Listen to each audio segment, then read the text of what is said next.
Hey, folks, everything new under the sun. I think the chapter is now opening of Iran gearing up to enter the attack, or the war rather, and attack Israel. And there's a number of news articles which I believe point in that direction. This is just one of them. This is from jpost.com. Iran issues threat to Israel. U.S. with new hypersonic weapon. So they have a new hypersonic weapon, and it can get past the most advanced anti-ballistic missile systems in U.S. and Israel. So, and who right now is guarding Israel? Well, the United States is, with all its technology and firepower, and Iran has sat by in the background, watching United States Patriot missile systems take down drones and ICBMs from the Houthis in Yemen, and they're studying it and they're learning things. And I think they have a way around the defense, or at least they think they do. So that's one thing. They're getting their weapons ready. They're taking everything that's happening in Israel as a test case. They're watching what Israel does, what technology Israel brings out, how many rockets is required to overwhelm the air defense systems, etc. And they will be going to battle with Israel sooner than we think, I believe. This is jpost.com as well. Let's see. Come on, load this page up here. See if it will load. There we go. This is the tank, and there was another. This is a. Let me see. Let me pull this over here and try and put this in here. There we go. So there's a video of the Houthis, and they went and they flew on to this ship, Galaxy Leader. Apparently, this is the government of Yemen, actually. There's a video showing the government of Yemen, apparently. But it's referred to as the Houthi group as well, which, are a subsection or a terrorist group, I guess, in Yemen. But anyways, it shows them going onto the ship, taking it over. They have lots of weapons, and they basically head into the captain's area. And then, of course, tell everybody to get down and take them hostage. And so they're holding this tank, or it's actually, I think it's a car carrier.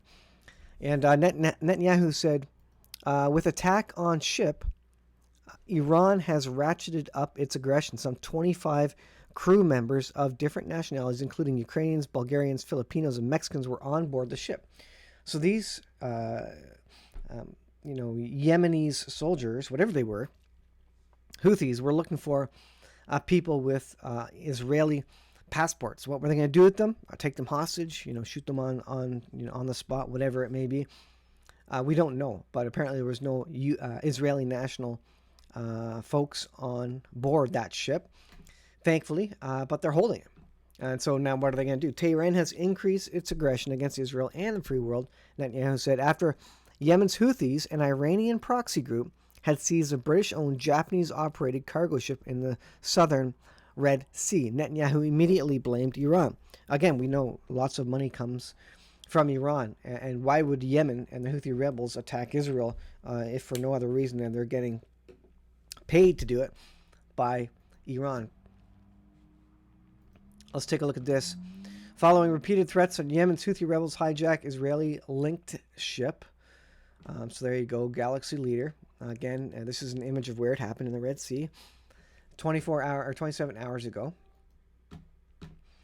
And what else is Iran saying? Well, senior Iranian official says Gaza war will expand to new fronts in the coming days. So what does he mean by in the coming days?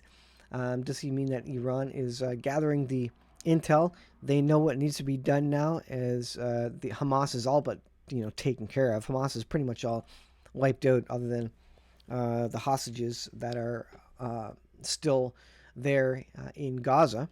But Israel's bearing down on them. There's a hostage trade that they're looking to do with Palestinian prisoners, although they aren't going to give up Hamas prisoners back to Hamas. But they're only giving Palestinian prisoners who were there for whatever reason, but not linked directly to Hamas. Israel is. To get those hostages back. So we'll see what turns up. There's probably a few more days of hostage negotiations while Israel is going into the tunnels and looking for them, trying to liberate them using whatever intel possible. I assume, I assume U.S. and Israel has some idea where they are, but they probably can't press them too hard. If the terrorists are serious, they'll just, become martyrs. They'll kill themselves and kill all the hostages. So they have to be careful, and this is why they're going slowly. I think Israel's found what they need to under the Al-Shifa Mall in terms of the command and control centers. So interesting stuff going on there, but to the rest of the world, it does seem slow.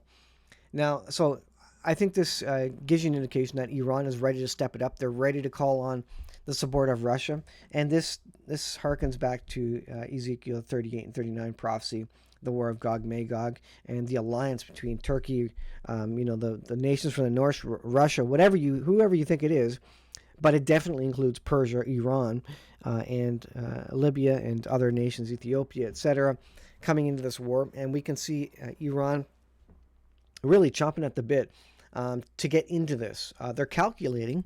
They don't want to get wiped out, but they're trying to calculate when to engage. This is War News 247. And this speaks a lot about the Ukraine-Russian war. And there's a couple of things here. They do have the video. If you go to War News 247 and go to Google Translate, you'll see this. See the video that I showed of the takeover of the Galaxy Leader ship there. But right beside it here, U.S. Colonel, who we gave 5,000 tanks to Ukraine, the Leopard tanks. It will also, and it failed. He said it will also lose new territories. And here's an Austrian colonel down below. There it is there.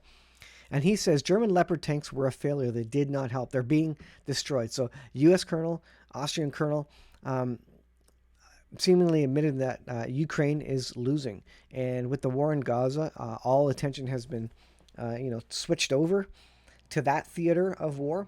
And there's Zelensky is even saying he's seeing less or fewer shells being given to Ukraine because of the attention now on the Gaza-Israel war. So this goes on. What will NATO make of it? Is it an existential threat to NATO? Is it going to be on the back burner? Certainly in terms of mainstream media, Zelensky, Ukraine, and Russia is on the back burner. They don't care anymore. The problem is there's tens of thousands, if not hundreds of thousands of Ukrainians who have already died and are dying and are still being sent to the front lines.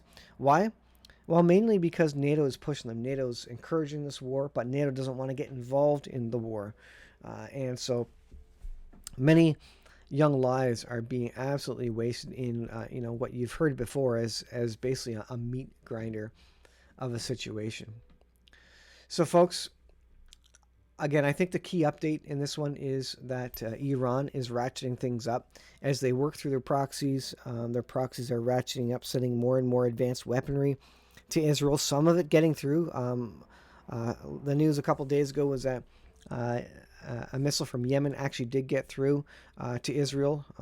Whether it overwhelmed the missile defense systems or whatever, it got through. And all these nations are learning. Iran is learning, and it's piling money into its proxies. Its proxies are working very well for now. It's a long, drawn-out battle, grinding the Israeli, the IDF forces, the IDF, grinding them down. And, it's just a war of attrition. Who can last longer?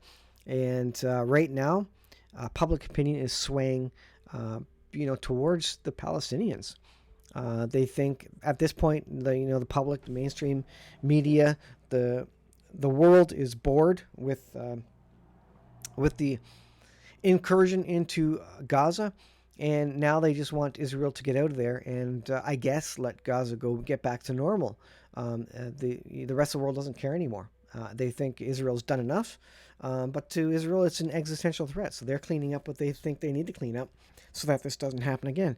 And what public wouldn't vote for the government to take care of something so that it does not happen again? That's kind of what the government and military is supposed to do. But of course, again, the world is bored of it. So folks, I'll just leave it there.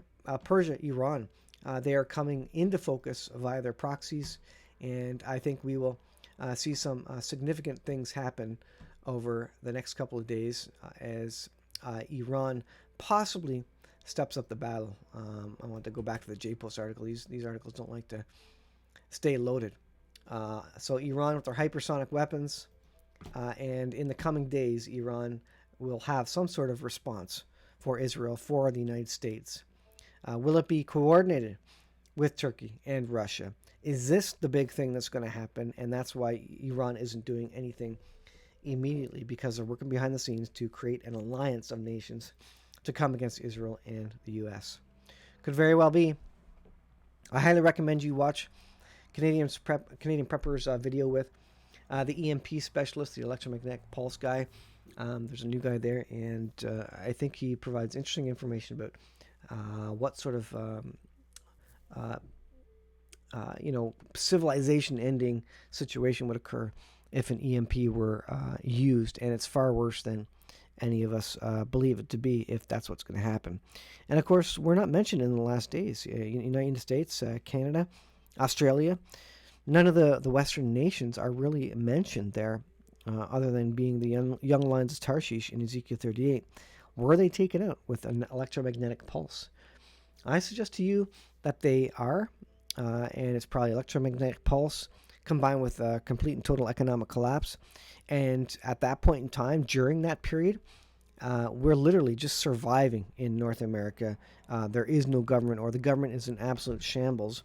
And, it's Mad Max in the West, in North America, to the point where there is no political will or ability to go and back up Israel at that point in time. And that's biblical. In the last days, Israel will have no one to turn to. The whole world will come against Israel in the last days. And Israel will have no choice but to call upon God, to turn back to God. And that's exactly what God wants them to do. He wants them to recognize that He is in control and ask for help. And they will at one point. And He will answer their call. But it's going to come at a point when they, as a nation, are so desperate, even the IDF, the Israeli Defense Forces, can't defend them anymore. And once they are desperate enough, and when they call upon God, then He will answer and destroy all the enemies. So I'll leave there, guys. Thanks for watching. Be prepared. We'll see you in the next video.